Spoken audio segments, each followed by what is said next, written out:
क्या पढ़ेंगे अपन? शब्द बोलना। क्या पढ़ेंगे? जो आपने छठी कक्षा में पढ़ा था वही शब्दों के अपन क्या पढ़ेंगे? रूप।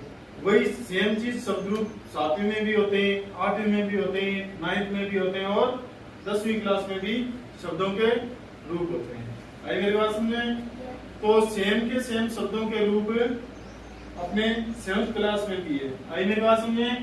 जो संस्कृत के शब्द के रूप हैं जो किसके अनुसार चलते हैं?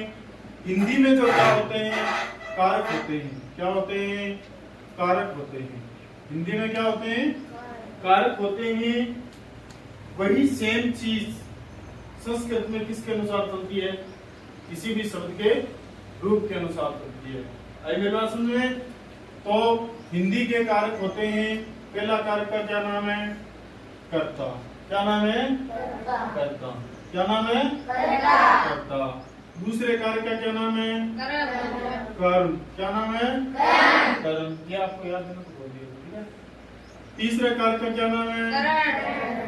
करण। क्या नाम है? चौथे का? संप्रदान। क्या नाम है? संप्रदान। पांचवें का?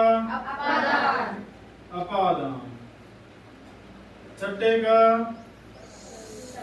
संबंध। क्या नाम है? संबंध। एक बार फिर से बोलेंगे, क्या नाम है? संबंध। संबंध। इसके बाद में आगे कारक का क्या नाम है? अधिकरण। क्या नाम है? अधिकरण। इसके पश्चात संबोधन। क्या नाम है? संबोधन। आई मेरी बात समझ में? ये है हिंदी में कारकों के नाम। क्या है हिंदी में कारकों के नाम है? कौन कौन से है? पहला कारक कौन सा है? दूसरा? तीसरा? चौथा? पांचवा? छठा? सातवां? आठवां? इन्हीं कारकों के क्या होते हैं बेटा? कारक के चिन्ह होते हैं। क्या होते हैं? कारक चिन्ह। इन्हीं कारकों के क्या होते हैं? प्रत्येक कारक के अपने क्या होते हैं? कारक चिन्ह होते हैं। आई मेरी बात सुने?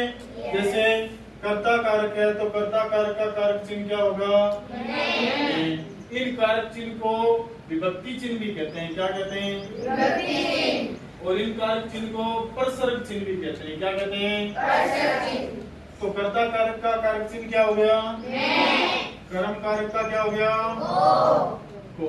कर्म कारक का कारक चिन्ह क्या हो गया? को। करण कारक का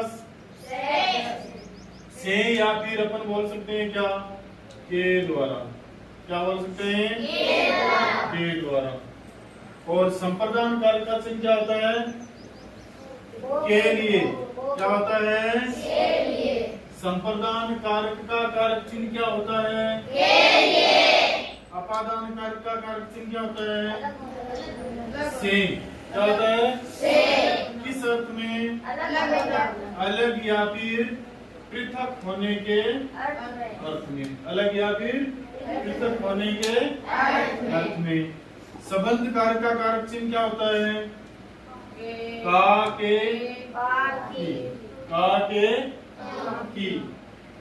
संबंध कारक के कारक चिन्ह क्या होते हैं? अधिकरण के में या फिर पर। में पे पर। अधिकरण कारक के कारक चिन्ह क्या होते हैं? संबोधन का हे, अरे, ओ। इसके साथ में क्या लगा होगा? संबोधन चिन्ह यानी कि विषम्यादि बोधक चिन्ह लगा होगा। क्या लगा होगा?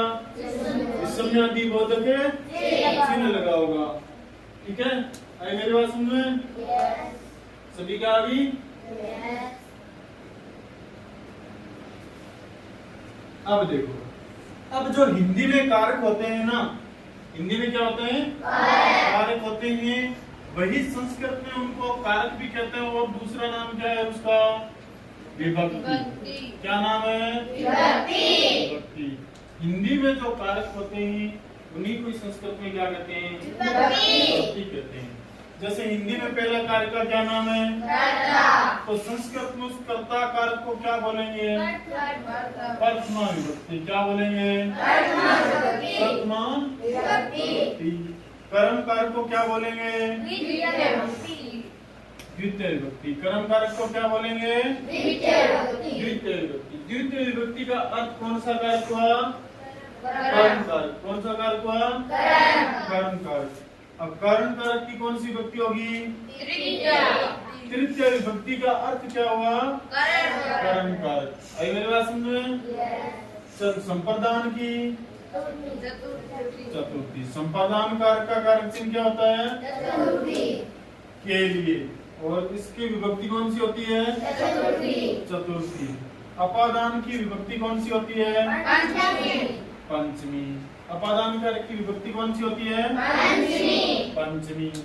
संबंध कारक की विभक्ति कौन सी होती है? षष्ठी। कौन सी विभक्ति होती है? षष्ठी। अधिकरण कारक की सप्तमी। शाबाश। अधिकरण कारक की विभक्ति कौन सी होती है? संबोधन का नहीं। संबोधन को क्या कहेंगे? संबोधन।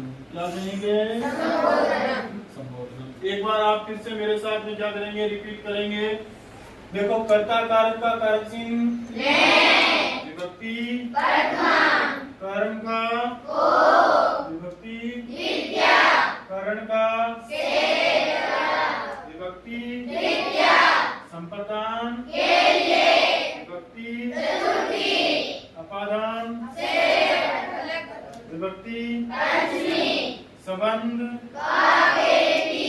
विभक्ति अधिकरण का विभक्ति संबोधन का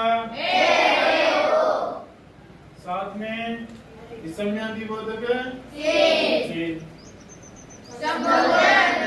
अब मैं बोलूंगा विभक्ति, आप बोलोगे उनके कारक का नाम। तो प्रथम विभक्ति में कौन सा कारक होता है? तृतीया में तृतीया में चतुर्थी में पंचमी में षष्ठी में सप्तमी में संबोधन का